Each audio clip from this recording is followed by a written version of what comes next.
Orang ini lari dari hutang. Oleh sekelompok orang ia dikubur di tanah. Hanya kepalanya yang terbuka. Kemudian sapukan madu ke seluruh wajahnya. Ada banyak lebah dan semut di gunung. Jika mereka masih menolak untuk membayar hutang, mungkin kematian juga akan terasa lebih menyakitkan. Ia bekerja untuk gangster, bertanggung jawab atas penagihan utang bos. Setiap hutang yang sulit ditagih, ia ditugaskan. Oso mendapat uang setiap saat. Ketika ia memukul debitur yang wajahnya lebih tebal dari dinding dan dia menolak untuk membayar hutang, baginya, kematian akan mengancamnya. Oso masuk ke rumahnya.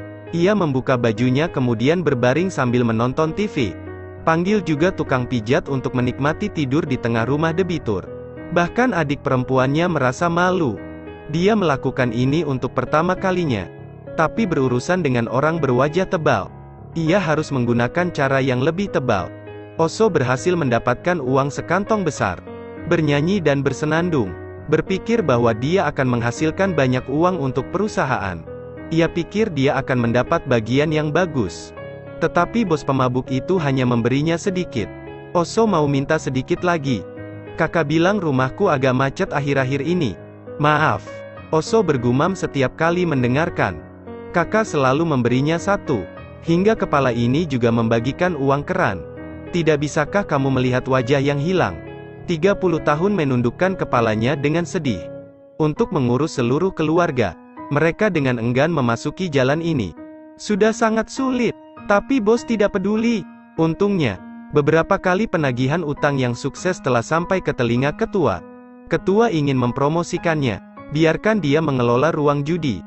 Bos bermaksud untuk mengelolanya sendiri.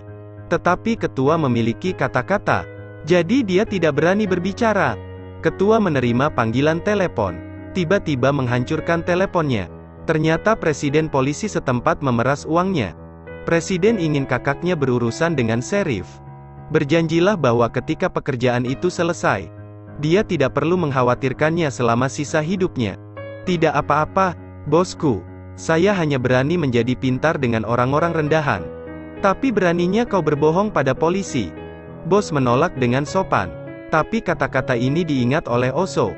Ruang permainan dibuka dengan sangat cepat. Tetapi hari pembukaan diganggu oleh orang-orang dari negara bagian lain.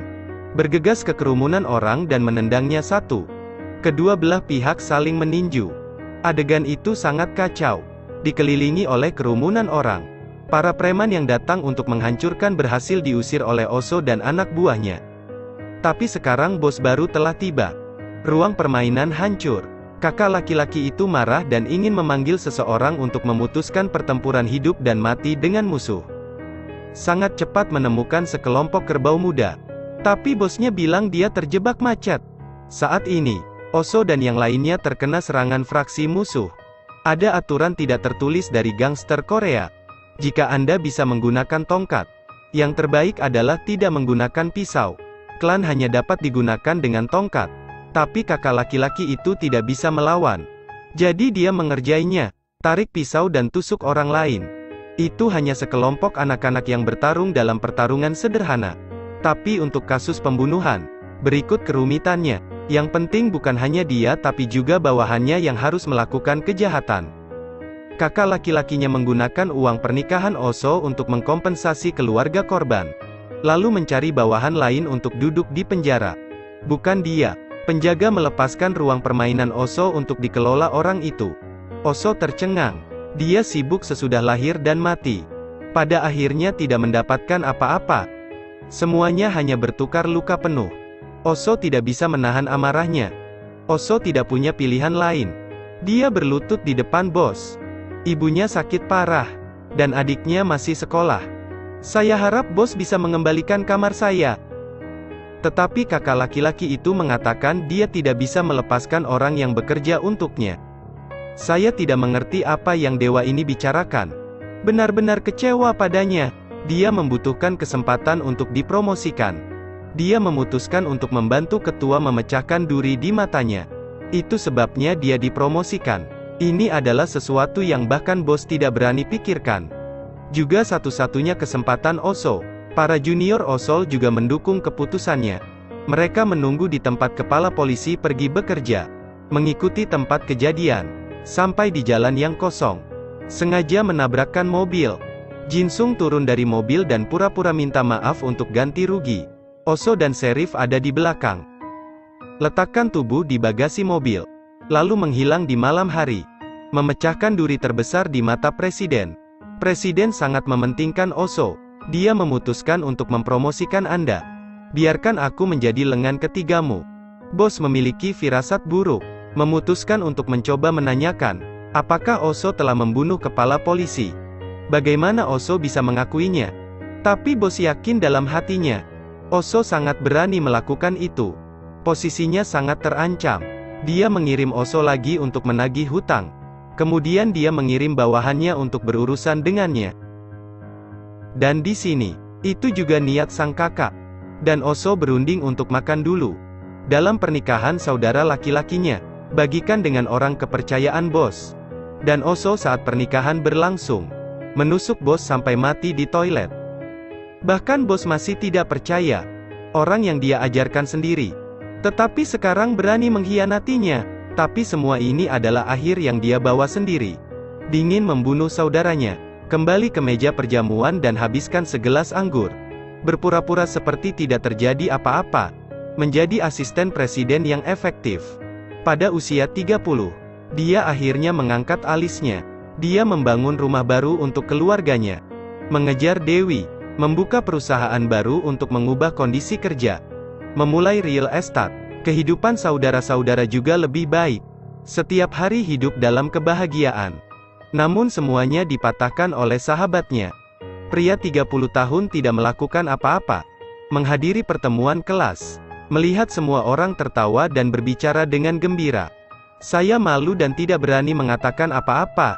Ketika orang bertanya tentang pekerjaannya, dia mengatakan dia menjalankan bisnis. Dan kemudian makan dan minum terus-menerus. Untuk mengganggu pertanyaan dan kekhawatiran teman-temannya. Karena Oso sebenarnya nama sebagai preman.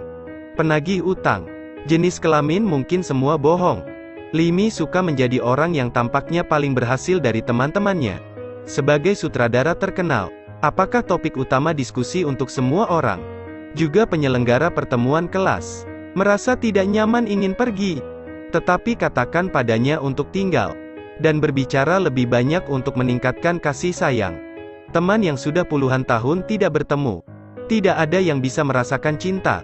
Sebenarnya ada tujuan lain. Jalannya sebagai sutradara karena dia tidak dapat menemukan naskah yang bagus. Tetapi akan memasuki jalan buntu. Limi tidak setuju. Dia ingin membuat film tentang gangster untuk mengubah hidupnya. Limi memiliki firasat untuk bertemu dengan gangster yang sudah lama tidak dilihat Oso. Mereka telah berteman sejak kecil. Tetapi karena berbagai alasan, masing-masing di satu tempat, Oso tidak menentang gagasan membawa Lim Yuung untuk bertemu banyak orang. Meminta bawahannya untuk berbagi dengan masyarakat. Oso tidak bisa berharap bahwa dia akan dijual oleh teman-teman dekatnya. Melepaskan kakak laki-laki yang sukses ke tahta. Presiden menjadi semakin penting. Membawa serta real estate, desa di bawah kaki ini. Nilai totalnya dari 5 triliun. Presiden berjanji kepada Oso bahwa ia akan menghadiahi Oso dengan 50 miliar ketika selesai. Oso membawa bawahannya ke setiap negosiator. Jika Anda tidak mendengarkan akan dipukul. Penindasan para preman sangat efektif. Tetapi 5 rumah terakhir dirampok oleh faksi saingan. Untuk mendapatkan kembali surat-surat tanah. Saat bertarung dengan lawannya, Oso hampir kehilangan nyawanya. Namun pada akhirnya, ia berhasil mengatasi rintangan tersebut. Ambil semua surat-surat real estate dan berikan kepada presiden. Ketua bertemu Oso. Dan akan membayar mahal. Saat ini dia berniat untuk mundur. Ingin hidup damai bersama keluarganya. Oso pun menyelesaikan filmnya. Saat hendak pergi, dia berkata pada Lim Yuung bahwa dia harus kembali ke esensi semangat gangster. Setelah film itu keluar, film itu terkenal. Kisah nyata ini menerima banyak pujian. Berkat itu, ketenaran dan keuntungan diperoleh. Tapi ketika dia pergi ke bioskop, dia tercengang. Adegan di mana dia membunuh Sheriff dimasukkan dalam film. Ternyata dalam keadaan mabuk, tergoda, menceritakan semua rahasia saat tidak sadar. Pengkhianatan yang tiba-tiba ini menyebabkan dia jatuh ke dalam jurang. Lebih sial masih tertinggal. Ketua mengatakan bahwa provinsi adalah teman dekat. Jadi tidak kejam, tapi tidak setuju. Dia membunuh kepala polisi dengan Oso. Menjaga Lee Mi-eung akan menjadi bom waktu. Berani berdebat. Kalahkan dia sekali tanpa menyentuh Lee Mi-eung. Saya tidak berharap bahwa saya akan membayar mahal untuk kebodohan ini. Menyembunyikan Oso menculik Lee Mi-eung. Menggunakan teknik gangster yang sudah dikenal. Mengubur Lee Mi-eung hidup-hidup. Tapi dia tidak membunuh Lee Mi-eung tapi mengancam Lee Mi-eung untuk membantunya melakukan satu hal. Tanpa diduga, polisi tiba-tiba datang untuk menangkapnya. Pembunuhan Sheriff terungkap. Dia menjadi buronan nasional. Hidupnya benar-benar hancur. Dia pergi menemui presiden. Tapi presiden mengabaikannya. Hanya harus mencoba untuk terakhir kalinya untuk menyelamatkan situasi. Dia berencana untuk melarikan diri ke luar negeri. Setelah membunuh untuk sementara waktu, dia menceritakan semua rencananya, memintanya untuk berkoordinasi dengannya. Siapa yang mengharapkan penyergapan dengan orang banyak? Sangat sulit untuk keluar. Ketika dia melihat orang-orangnya datang, berpikir bahwa dia telah diselamatkan. Dia mengendurkan kewaspadaannya ketika Oso melihat wajah yang dikenalnya dengan jelas. Dia menyadari bahwa itu semua diatur saudara lelaki yang dia ajarkan. Bersama dalam hidup dan mati. Membunuhnya. Seperti Anda membunuh kakak laki-laki sebelumnya.